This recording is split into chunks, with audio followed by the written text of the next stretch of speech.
Primeiro livro de Samuel, capítulo 9.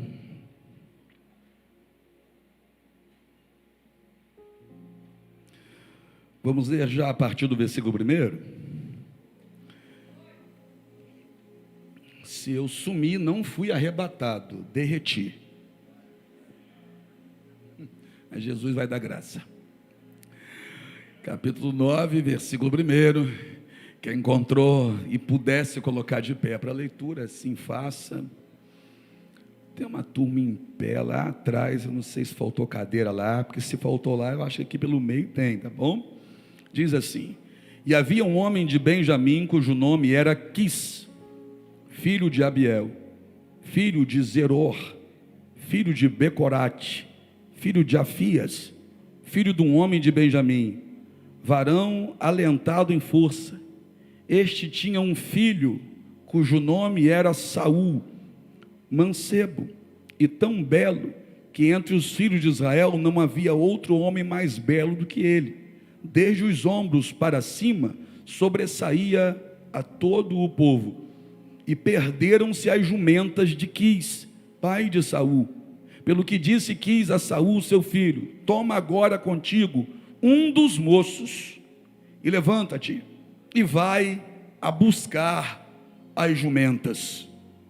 Passou, pois, pela montanha de Efraim, e dali passou a terra de Salisa, porém não as acharam.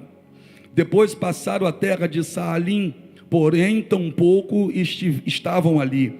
Também passou a terra de Benjamim, porém tampouco as acharam. Vindo eles então à terra de Zufé, Saul disse para o seu moço com quem ele ia: vem e voltemos, para que porventura meu pai não deixe de inquietar-se pelas jumentas e se aflija por causa de nós. Senhor Deus, mediante da tua palavra, eu tenho certeza que tem gente aqui que viverá ainda em 2023 uma virada.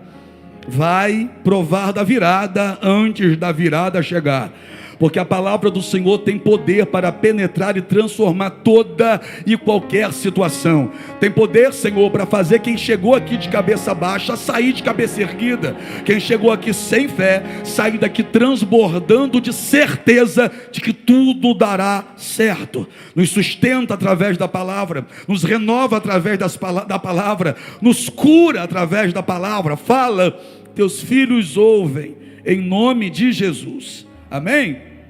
Pode se sentar.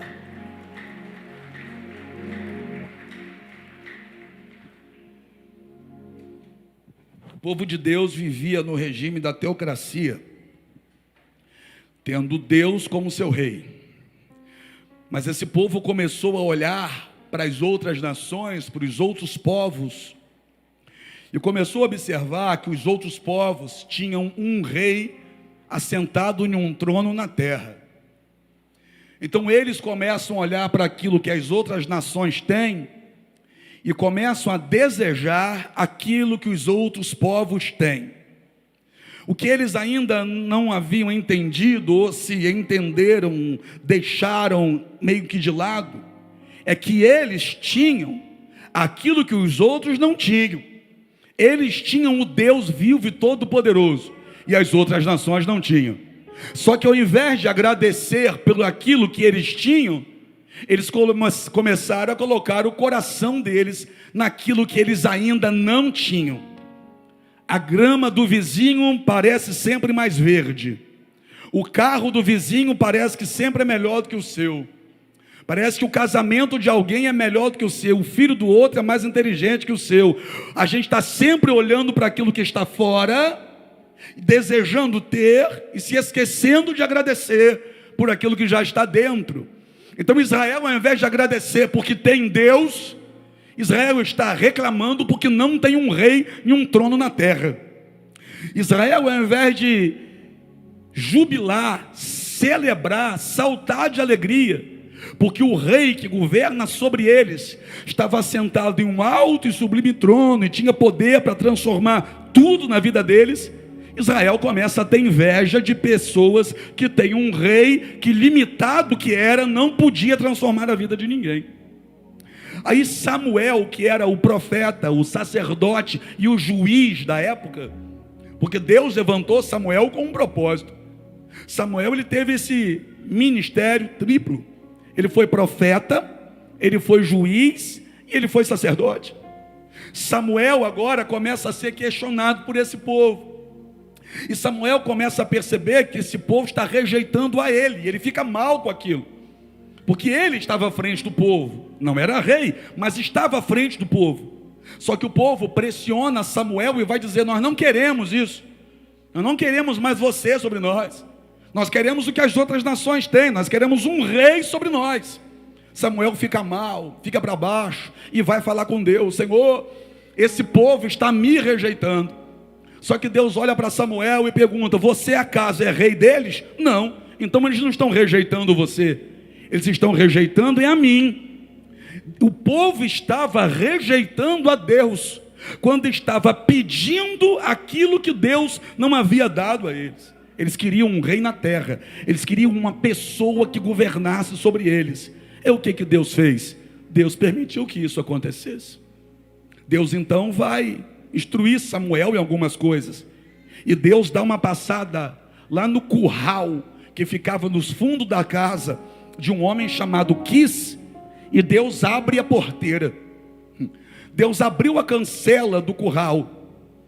E Deus deu um tapa em 3 jumentas que estavam lá. Como assim? Porque as jumentas de Quis fugiram. As jumentas de Quis se perderam. Olha que coisa. Não tinha mais a jumenta ali. Quando Quis se deu conta, as jumentas que ele tinha sumiram. Quis, então, que era um homem rico, ele vai até o filho dele e conversa com o filho. Ele vai dizer: filho, as jumentas sumiram. As jumentas se perderam. Essas jumentas não eram jumentas de estimação, era a fonte de renda dele. E a fonte de renda dele, que era essas jumentas, essas aqui, simplesmente se perderam. Ele vai até o filho. Aqui a gente percebe que há um bom relacionamento entre pai e filho. Ele vai até o filho, passa para o filho qual é a real situação, compartilha com o filho o problema que a família está vivendo e diz para esse filho: escolha um dentre os homens, escolha um dentre os nossos muitos empregados. Nós temos muitos empregados. Escolha um e vá atrás das jumentas que estão perdidas. As jumentas sumiram, Saul. Vai procurar as jumentas que estão perdidas. Ninguém se prepara para perda. Ninguém se programa para perder nada. A gente não quer perder nada. Pelo contrário, a gente quer conquistar o que ainda não se tem. A gente não quer perder aquilo que se já conquistou. Assim como Quis também não se preparou para perder jumentas. Saul, filho de Quis, não estava preparado para perder jumentas. Então ele sai procurando as jumentas que a família perdeu. A família simplesmente perde essas jumentas e agora ele vai em busca daquilo que eles perderam. Repita comigo: perderam. E perceba que ele vai andando de uma cidade para outra, ele vai passando por algumas regiões, e se você perceber como o texto está posto, fica muito óbvio nesse texto que Saul começa a ter a impressão de que ele está perdido. Em busca daquilo que ele perdeu, ele acaba se perdendo. Ele sai para procurar aquilo que ele perdeu, e agora quem se perde é ele. É interessante que quando ele perde, ele sai para procurar o que ele perdeu. Quando ele vai em busca daquilo que ele perdeu, ele se perde. Só que é quando ele se perde por aquilo que ele perdeu que Deus encontra ele. Quando ele se perde por aquilo que ele perdeu, ele chega onde Deus queria que ele chegasse. Ele vai bater na porta que Deus queria que ele batesse. Quando ele se perde, por causa daquilo que ele perdeu, ele encontra o que Deus havia preparado para ele, muito antes dele estar perdido. Quando ele vai em busca daquilo que ele acha que não tem mais, ele vai ver que Deus já havia preparado para ele, coisa que ele jamais esperava ter.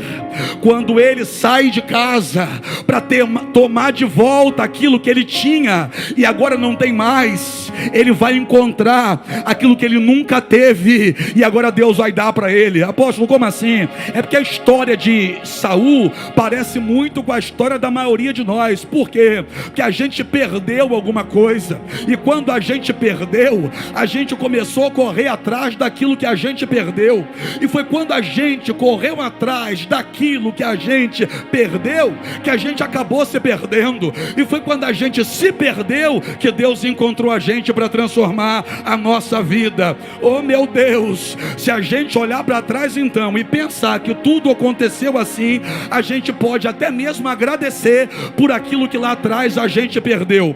Foi aquilo que você perdeu que fez você encontrar Deus. Foi aquilo que você perdeu que fez você chegar em um lugar que Deus já havia preparado algo novo para fazer na tua vida. Foi aquilo que você perdeu que fez você chegar até aqui. Foi aquilo que Saul perdeu que fez Saul chegar na casa do profeta Samuel. Você está entendendo ou não? E quando ele chegou naquela casa, ele viu que aquilo que ele perdeu não era nada diante daquilo que Deus já tinha preparado para ele. Irmão, já estou começando para terminar.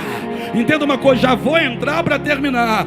Foi quando você perdeu que você chegou nessa casa para encontrar aquilo que Deus já tinha preparado para você, mas você estava muito longe de viver. Ele se perdeu. Ele está andando há 3 dias. 3 dias andando, ele está cansado. Aí acaba o pão. E quando acaba o pão que ele levou para a viagem, ele olha para esse rapaz que ele escolheu para andar com ele. E grave isso. Ele escolheu para andar com ele. Porque quem anda com qualquer um é você. A palavra de Deus me ensina a escolher as pessoas que têm que andar comigo. Lembra de Abraão? Escolheu 2 servos para ir com ele para o Moriá. E agora Saul recebe uma ordem para escolher um dentre muitos para andar com ele. Quem anda com quem está disponível é você. E como você gosta de andar com quem está disponível, é por isso que na maioria das vezes você andou com qualquer um. E quem anda com qualquer um vai parar em qualquer lugar. Ele escolheu alguém para ir com ele. Aí esse que ele escolheu para ir com ele vai ouvir da boca dele assim, ó: vamos voltar. Já se passaram 3 dias, nós não encontramos as jumentas se perderam. Eu vou falar com meu pai que a gente tem que aceitar perder, não tem jeito, a gente aceita perder e acabou. Só que é melhor que a gente volte agora, para que o meu pai não fique preocupado agora por mim e não mais pelas jumentas, porque já faz 3 dias que nós estamos andando. Então se eles andam 3 dias para lá, eles vão andar de volta também 3 dias. Então o que passa na cabeça dele é o seguinte: se o meu pai ficou preocupado porque as jumentas sumiram, muito mais ele vai se preocupar porque eu sumi, porque eu não estou voltando para casa. A preocupação do meu pai por mim vai ser maior do que a preocupação pela jumenta. Aí ele vai dizer isso, ele vai usar esse argumento, um argumento forte, um argumento bom. Ele usa esse argumento forte, ele usa esse argumento que dava para entender, para falar com quem está do lado dele. Quem está do lado dele vai ouvir essa desculpa que ele está dando para querer desistir. Porque quando ele sai de casa, o pai dele diz assim para ele, ó: encontre as jumentas e traga. Só que ele sai, ele não encontra as jumentas e ele quer voltar. Hoje eu estava na porta da igreja, depois que plantamos as palmeiras, passou um casal, cumprimentou a gente, nem sei se está aqui hoje, agora à noite, e disse assim, ó: missão dada, missão cumprida. Saul recebeu uma missão, encontrar as jumentas, mas na dificuldade, no cansaço, ele queria desistir da missão. Por causa da sua frustração, ele queria desistir da missão. Por causa da sua exaustão, ele queria desistir da missão. Por causa da falta de alguma coisa, ele queria desistir da missão. Por quê? Acabou o pão, vamos voltar. Estou cansado, vou desistir. Eu não tenho mais o que eu precisaria ter, é melhor eu desistir. Eu estou cansado, estou fraco, é melhor eu desistir. Já estou tentando há 30 dias, ou melhor, há 3 dias, e não consegui, é melhor eu desistir. São tantas desculpas que a gente tenta usar para justificar esse pensamento de desistência, não é verdade? Tem gente que quer desistir do casamento por tantas coisas. Tem gente que quer desistir de um filho por tantas coisas. Tem gente que quer desistir daquele negócio que abriu por tantas coisas. Tem gente que quer desistir do ministério por tantas coisas. Tem gente que quer desistir do emprego por tantas coisas. Saul está dizendo, é melhor a gente voltar. E ele prepara uma desculpa bonita para quem está do lado concordar com ele. Tudo que Saul quer nesse momento é que aquele que está do lado dele diga para ele assim, ó, você está certo, vamos desistir mesmo. Você está certo, vamos voltar mesmo. Mas eu aprendo com essa pessoa que estava do lado de Saul. Qual é o nome dele? Não sei, a Bíblia não diz. Quantos anos ele tinha? Sei lá. De qual família ele era? Pouco sei isso. Não sei de nada sobre ele. Mas eu sei de uma coisa: foi Deus que colocou esse rapaz do lado de Saul. Eu vou dizer de novo, foi Deus quem colocou esse rapaz do lado de Saul. Por quê? Porque Deus coloca gente assim na nossa vida. Gente assim como? Gente que quando a gente está pensando em desistir, dá um sacode na gente para a gente insistir. Gente que quando ouve da nossa boca que a gente quer parar, segura a gente pelo braço, dá uma sacudida e diz, vai parar coisa nenhuma. Gente que quando a gente diz assim, tentei e não consegui, ao invés de falar pra gente assim, ó, pelo menos você tentou, olha pra gente e diz, então você não tentou o suficiente, tenta de novo, eu vou estar do seu lado, tenta de novo, não vamos voltar não, tenta de novo, não vamos desistir não, tenta de novo. Eu estou pregando para gente que já pensou em parar alguma coisa em algum momento, mas ainda bem que Deus usou sua esposa para te sacudir, ainda bem que Deus usou o seu marido para te puxar pelo braço, ainda bem que Deus usou um amigo para dizer para você, você não pode parar, você não pode recuar, você não pode desistir. Presta atenção, Saul está cansado, Saul está frustrado, mas deixa eu dizer o principal, Saul está cansado, mas não está sozinho. Saul está frustrado, mas não está sozinho. Saul está decepcionado, mas não está sozinho. Se Saul estivesse sozinho aqui, ele teria voltado sem jumenta e sem chamado. Você está entendendo ou não? Ainda bem que Deus não te deixou sozinho. Aleluia! Ainda bem que Deus não te deixou sozinho. Tem gente aqui que se estivesse sozinho, no cansaço já teria parado. Tem gente aqui que se estivesse sozinho nessa frustração de ter tentado e ainda não ter conseguido, já teria desistido. Mas olha o que Deus fez, colocou essa chata do seu lado aí, ó. Colocou esse chato do seu lado, que não te dá 1 minuto de sossego, que quando você diz assim, hoje eu não vou não, ele olha para você e diz, não vai não, vai sim, nós vamos juntos hoje. Tá calor, mas o fogo de Deus vai ser maior do que o calor desse sol.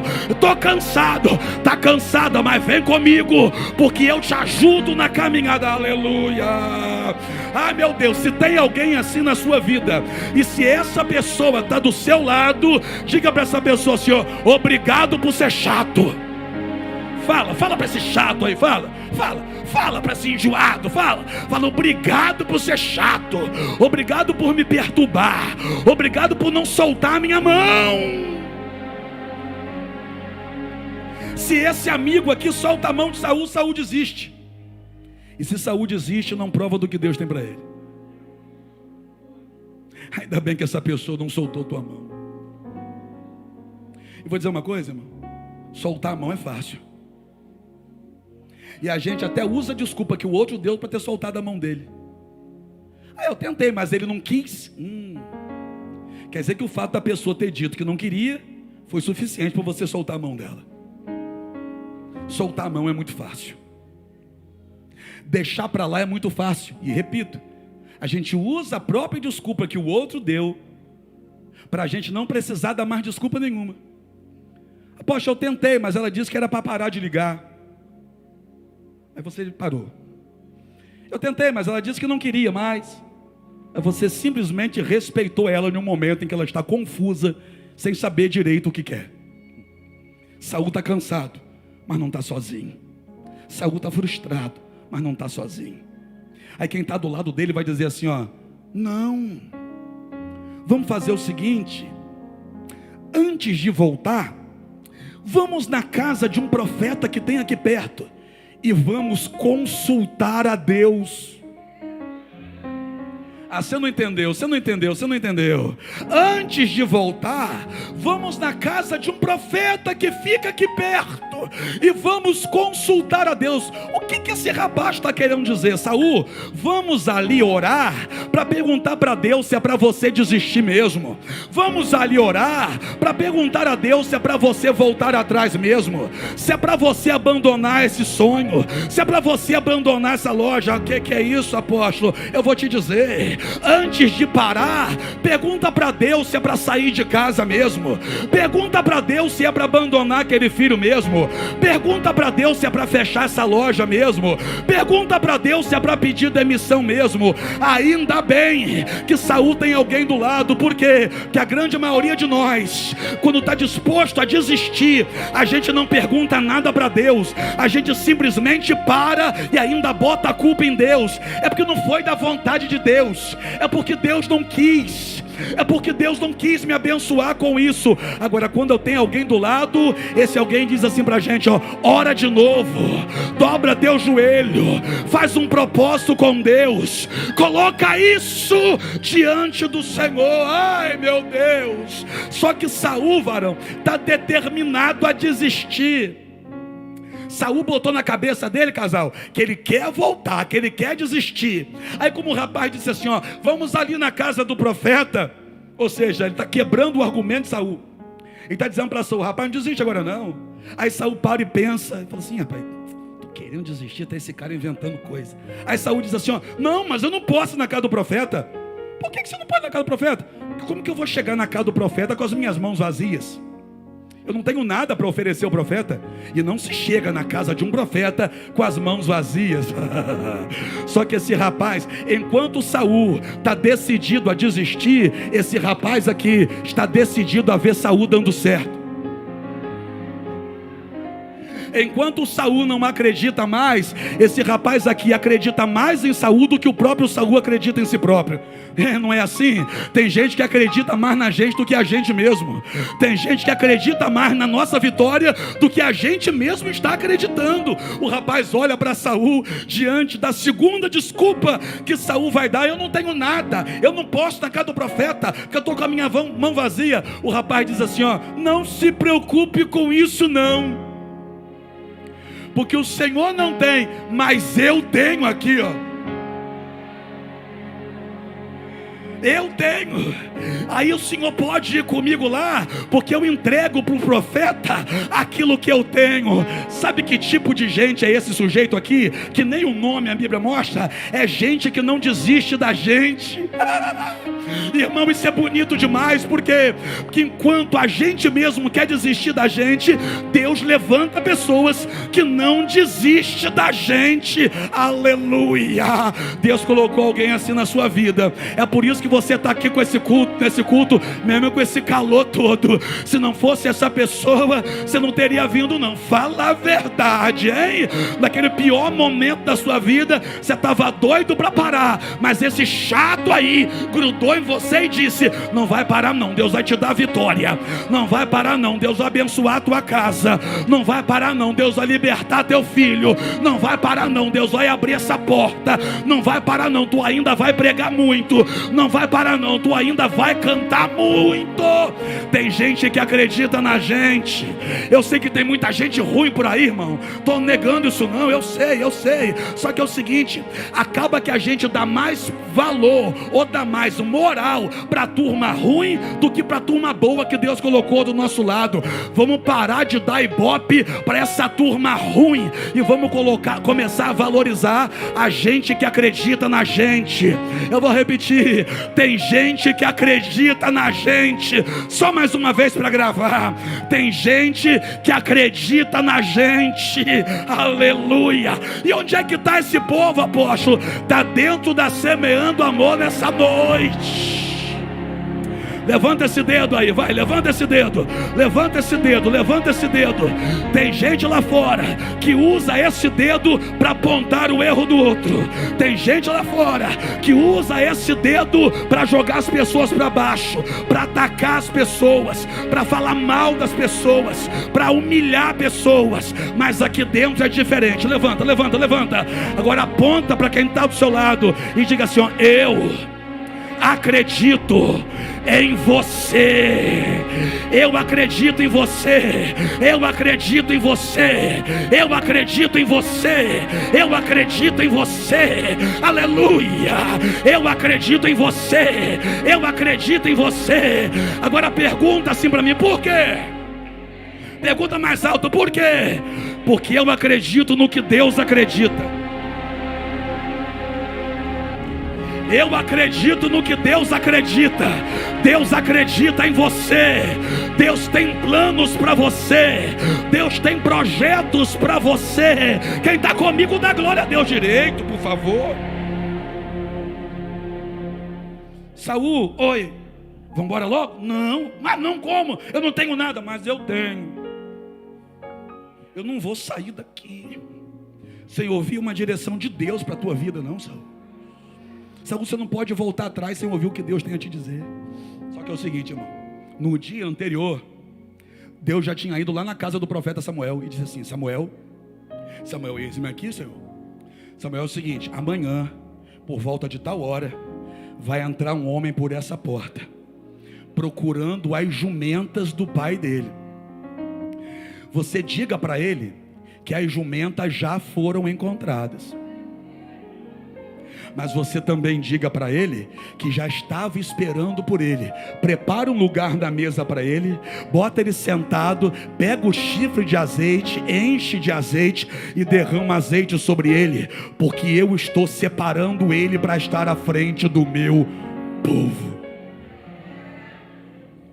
O que é isso? Saul estava perdido, mas Deus estava falando dele. Saul estava cansado, mas Deus estava falando sobre ele. Saul estava desanimado, mas Deus estava falando sobre ele. Saul estava frustrado, mas Deus estava falando sobre ele.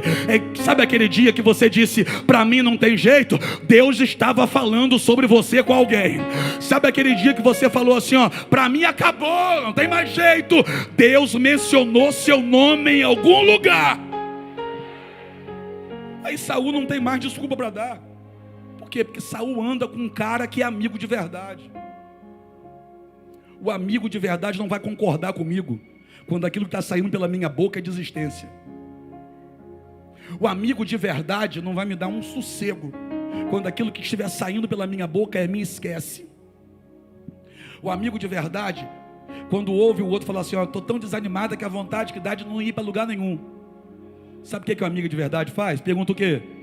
Chama você para ir para o shopping para tomar sorvete. Ela não resolve o teu problema, mas ela faz de tudo para tirar você de dentro daquele quarto. Ela para o que ela estiver fazendo para fazer o que Deus quer que ela faça na sua vida. Quem tem amigo de verdade aqui, levanta a mão para eu ver. Eu sei que tem. Saul, a gente não vai embora antes de consultar a Deus. Aí eles chegam até a casa do profeta. Repita comigo, chegaram lá. Sabe aquele dia que alguém te convidou para um culto? Foi esse amigo trazendo você para a casa profética. Sabe, a sua esposa, varão, que estava insistindo para você vir aqui faz tempo. Você estava chateado com ela porque ela não estava te dando sossego. Você querendo ver o jogo e ela chamando você para o culto. Você disse assim: eu vou hoje só para essa mulher chata parar de falar. Eu vou só por causa dela. Saul só foi por causa desse rapaz. Eu vou repetir. Ele foi por causa do rapaz, mas ficou por causa de Deus. Você está entendendo ou não? Eu não sei quem foi o chato que te convidou para vir para esse culto, mas eu sei que você veio por causa desse chato, dessa chata, mas você vai ficar por causa daquilo que Deus preparou para a tua vida. Vamos lá, vamos lá. O bichinho não dava sossego a Saul. Aí eles foram. Quando Saul coloca o pé na porta, Samuel olha para ele e diz: Saul, estava te esperando. Eu estava te esperando. Se assente aqui no lugar de honra da mesa. Sentou. O que é isso? Está preparado? Antes de você chegar aqui, Deus já tinha honra preparada para você.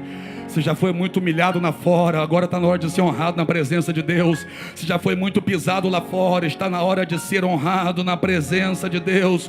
Samuel puxa a cadeira, Saul se assenta no lugar de honra. Saul não sabia, mas Deus estava esperando por ele. Eu vou terminar. Saul não sabia, mas Deus estava esperando por ele. Você não sabia, mas Deus estava te esperando aqui.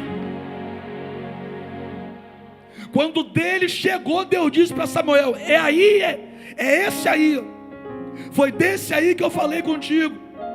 Aí quando ele para ouvir o que Samuel tem a dizer, Samuel vai dizer assim: ó, as jumentas que há 3 dias você procura, já foram achadas. Eu gosto porque olha o que Deus falou pela boca de Samuel, que foi Deus usando Samuel. As jumentas que você procura há 3 dias já foram encontradas.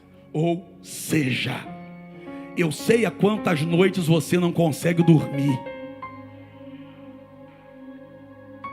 Deus sabe. Deus sabe que essa preocupação está te matando. Você tenta esconder, esconde até das pessoas que estão dentro da tua casa, mas Deus sabe. Você fica virando de um lado para o outro na cama, e quem está na cama contigo pergunta: está tudo bem? Você diz: está tudo bem, é que eu estou sem sono. Você não está sem sono, você está com excesso de preocupação. E Deus sabe. Deus sabe que você, lá onde você trabalha, você fecha a porta do banheiro só para conseguir gemer um pouquinho, chorar um pouquinho, porque a pressão lá dentro está grande. Deus sabe. Deus sabe há quantos dias você não consegue ter apetite. E não é porque está com algum problema estomacal, não. É porque a preocupação está tirando até a tua fome.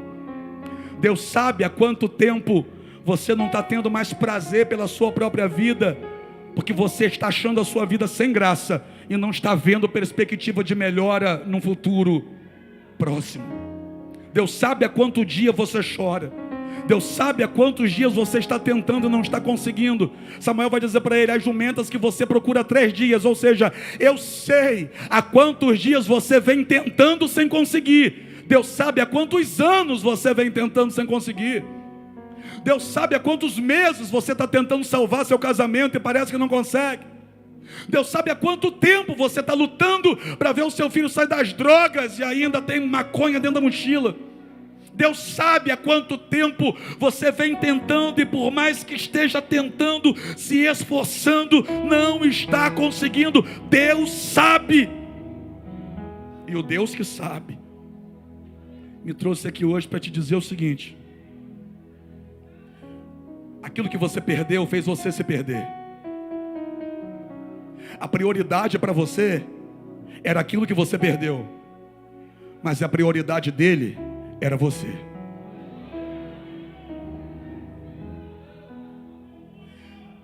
Deus usou o que você perdeu para você ter um encontro com ele. Para você a prioridade foi o que perdeu. Para Deus a prioridade não foi o que você perdeu, que o que você perdeu ele pode restituir em dobro, inclusive como ele fez com a vida de Jó. O que você perdeu ele sabe onde encontrar. O que você perdeu, Ele tem coisa nova para te dar. Então, o X da questão, a prioridade de Deus não foi o que você perdeu. A prioridade de Deus sempre foi você. O que Deus fez para Saul ter um encontro com ele? Fez Saul perder jumenta. Eu não sei o que você precisou perder para chegar aqui. Eu não sei o que você precisou abrir mão na sua vida, ou ver sumir da sua vida, para você chegar até aqui. Mas eu termino dizendo para você o seguinte: ainda bem que você chegou aqui. Ainda bem que você chegou aqui. Samuel manda ele sentar no lugar de honra, no meio da prova. E um dia de cansaço e de frustração, Deus tinha preparado um lugar de honra para ele. Essa luta era para levar Saul para um patamar maior. Essa perda, essa frustração, esse cansaço, Deus usou para trazer você para a nova fase da sua vida. Esse momento de perdas, cansaço e frustração de Saul foi o trampolim que projetou Saul para viver uma nova fase. Essas suas perdas e decepções foi o meio que Deus se utilizou para fazer você entrar em uma nova fase da sua vida. Algo que você não esperava, algo que jamais passou pela sua cabeça, e algo que alguém antes de você jamais viveu. Eu vou repetir isso. Antes de você, na sua família, ninguém viveu o que Deus está te chamando para viver. Que para ser rei, primeiro tinha que ser príncipe, filho de rei. Só que o pai de Saul não era rei, mas Deus fez de Saul rei. O que é isso? Naquela família ele viveu o que ninguém antes dele havia vivido. Está pronto para isso? Essa perda aí foi para você viver o que na sua família ninguém viveu até hoje. Quem está comigo para dar glória a Deus? Sabe o que Deus fez naquele dia? Pergunta o quê? Resolveu o presente. Resolveu o presente. Porque o presente qual era? Jumenta perdida. Mas e agora? A jumenta já foi achada. Naquele dia, Deus resolveu o presente e deu a ele um futuro que ele jamais imaginava viver. Fica de pé comigo.